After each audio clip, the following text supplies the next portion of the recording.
Hey you guys, Certified Horror Show here. For those of you tuning in for the first time, this is kind of my own therapy, my own self-healing. I don't have any insurance or a therapist. I don't have the time to fall apart from the dissolution of my 14-year marriage, or my two kids going to a different school system, moving in with their mom.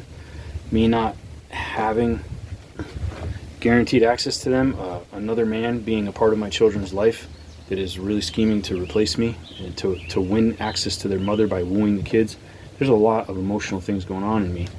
And so I am the anxious portion of an anxious-avoidant toxic attachment pairing. So 14 years, just cycles of toxicity. I've been talking in other videos, probably ad nauseum to some people. Certainly to myself, I'm sick of talking about it, but I have to. So the anxious-avoidant is a pairing where these are just two personality styles that draw really strongly, like ridiculously, obsessively strong towards each other when things are functioning well, and then they repel. But not both repel. I guess sometimes.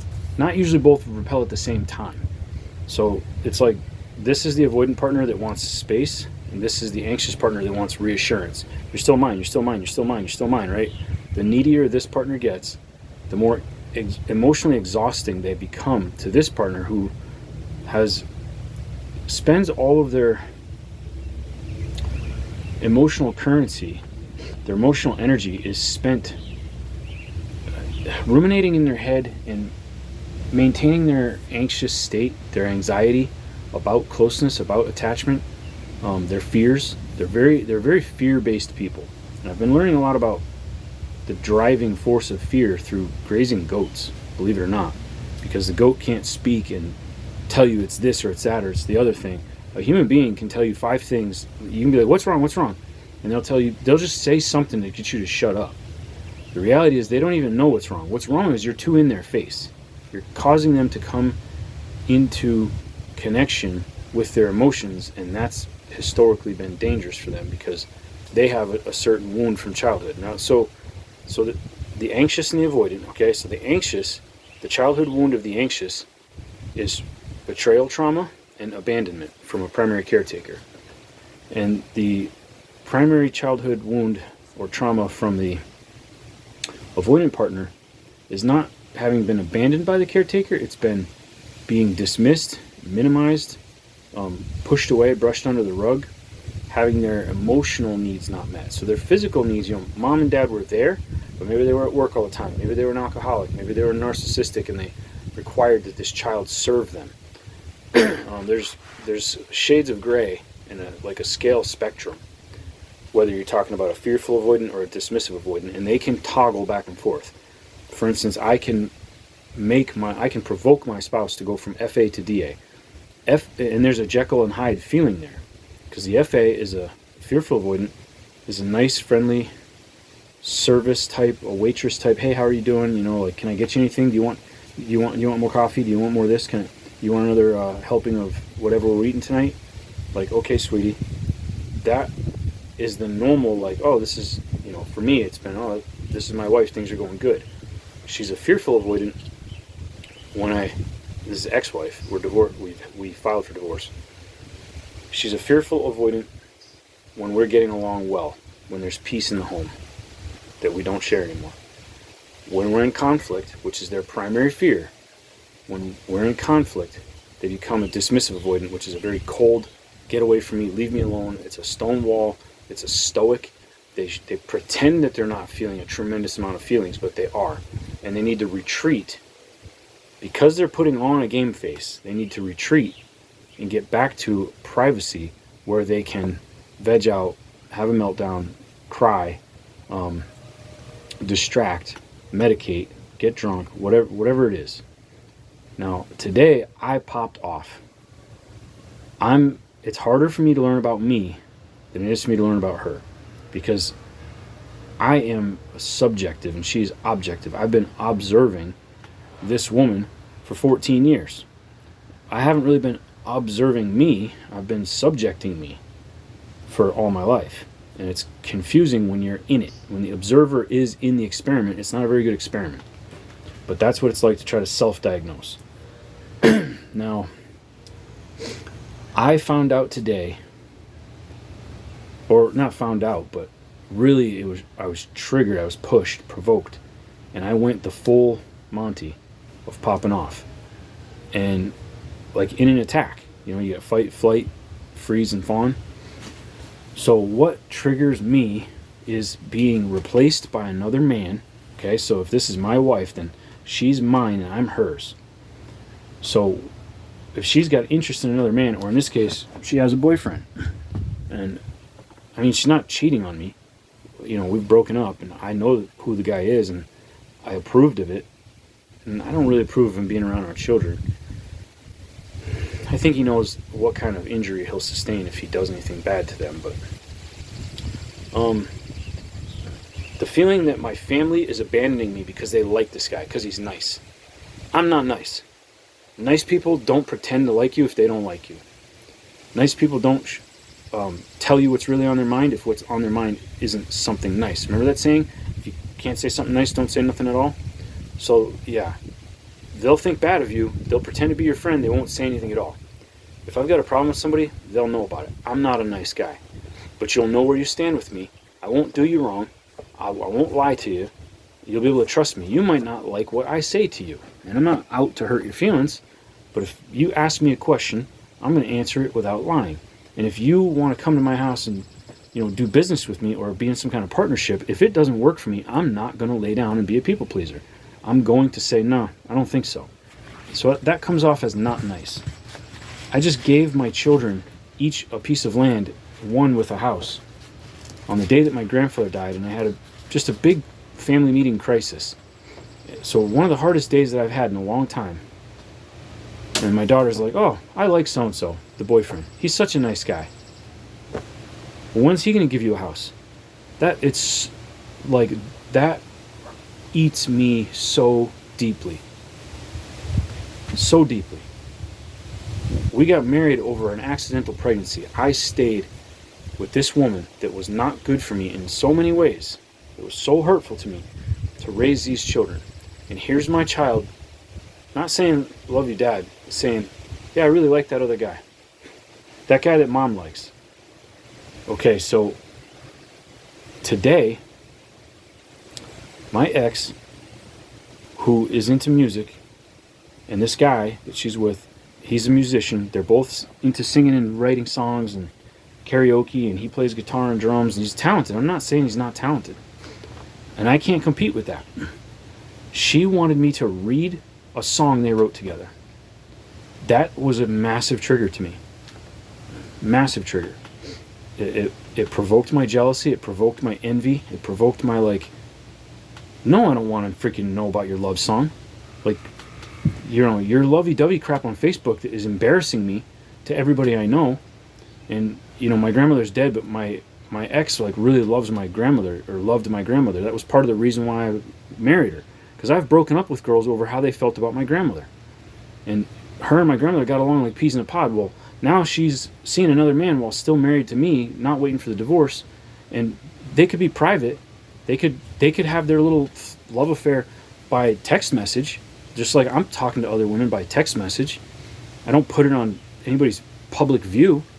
So here she is with 900 people, and me with 250 people, and we're still all linked together through Facebook, and she's got this flirtation going on above board that my whole family sees. I don't do that kind of thing because her whole family sees it. And it's so disrespectful, and it made me so furious because it was like, she said something about my grandmother, like, oh, how much she loved my grandmother. And I was like, you know what, right now, if my grandmother was alive, she'd slap the taste out of your mouth, because you're crapping on me, her grandson. She loves me first. She's got a commitment to protecting my heart, and what you're doing is trampling all over it. So I exploded. What did I do that for? I didn't realize it, but that trigger, remember, it's the trigger of the childhood wound. So it's abandonment and betrayal.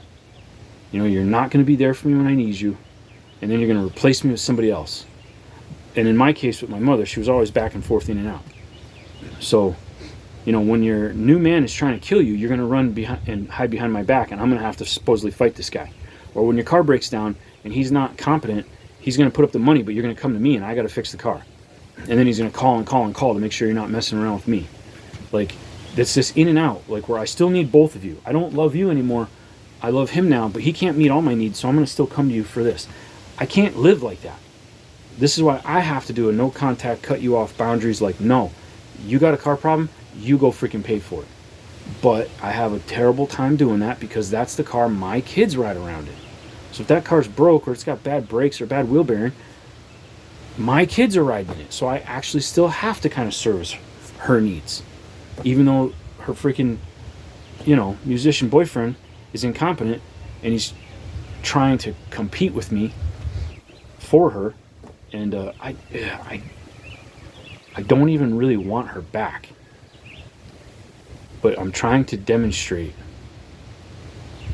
that, the anxious-avoidant, anxious preoccupied, and then dismissive or fearful avoidant. It's not just the avoidant who regulates distance. So the anxious preoccupied is always trying to run in and be all up in the face and needy and like, I need confirmation, I need to know where I stand with you because I'm so used to people abandoning me, and if I don't feel like you're reassuring me, then that means I need to flee before you can dump me. Well, when this person's like, let me show you the poetry from the guy that I abandoned you with, that's like, oh God, let me get out of here. And how do you get out of here? You don't just turn and walk away silently. How do you maintain distance? You burn that bridge. Because if I just ignore her and walk away, she'll come back this way. Oh, let's chat. We're friends. We're this. We're that. Hey, let me share this and that about your day. Because my character, even though there's a lot of hurt and a lot of ache from me causing her a lot of pain, there's still a part of my character that she's magnetized to. There's still a part of character that of hers that I'm magnetized to. So it's like if you don't burn the bridge, you don't get the space. You don't get the distance. And that space and distance is safety. It's protection. I'm not safe being friends with this woman that I love who is sharing, it demands, pushes details about her intimate relationship with a man that I pretty much hate, and I'm praying to not hate him because it's a sin. But she's demanding, pushing details to me I don't want to know. They break my heart. And if you're not going to stop doing that, then I'm going to have to burn this bridge to protect myself. So hopefully that sheds some light on the anxious preoccupied side. I have found that the limerent obsessions, the limerent obsessive compulsive thinking about this partner, there's this real melancholy, the one that got away. It's a fantasy. There's a fantasy potential relationship in your head, an obsession with it. We were just around the corner from things being perfect, but you know what? It was never easy. It was never that good. It was never perfect. But in the person's absence, you get this amnesia of all the bad times. And to break free, you really kind of have to remind yourself of the bad times, which is also painful in itself. I don't want to say go get a rebound because that's not proper, but it's very helpful to make yourself busy. I don't want to say for pure distraction, but to not sit there obsessing. I think that about covers it, and hopefully that gives you a perspective.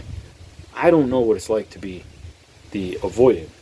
I mean, I am a form of avoidance, but my desire is for extremely close intimacy, emotional connection. And the dismissive or fearful, they do want a connection. It's just that they're a fear-based person. See, I'm not afraid of vulnerability and intimacy and all these things. I'm afraid of me being vulnerable and then getting abandoned. So the avoidance, what I'm avoiding is being caught off guard by the abandonment or being caught off guard by the betrayal. So, hey, I thought everything was good. What is this? Whose t-shirt is in the laundry here? Whose undies are in the laundry? Whose socks are these? Whose number is this on your phone? That's the shock betrayal. Oh, I thought we were good, and there's somebody else. that is the avoidance. And so being left for somebody else and being not safe in that scenario. The, what did I say? Anxious, preoccupied, and the other is avoidant. So the dismissive, the fearful and the dismissive avoidant, the core wound with that person is generally a neglect. It's where the relationship that they were trapped in, they weren't abandoned because there's no relationship there. It's that they had a relationship that was bad and they really couldn't get away from it. So a primary caretaker might have been an alcoholic, might have been a drug addict, might have been just a really abusive, narcissistic, might have had anger management, might have been schizophrenic. So they've got this kid that becomes basically a butler, a servant, a babysitter, a nanny, and they're yelling at them all the time unless their kid is performing well. So that's a relationship where the kid is trapped, but it's terrible for them, and they don't ever want to go through that again in adulthood. So when their fight or flight system, when their subconscious perceives a similarity between your behavior today and the behavior that they got from that caretaker, it sends them into a tailspin of fear. So they self-destruct and blame shift, and they do things to get away from that risk of being hurt again the way that they were hurt in childhood. Hopefully that helps. Like, comment, subscribe. Appreciate your time. Thanks for watching. God bless you.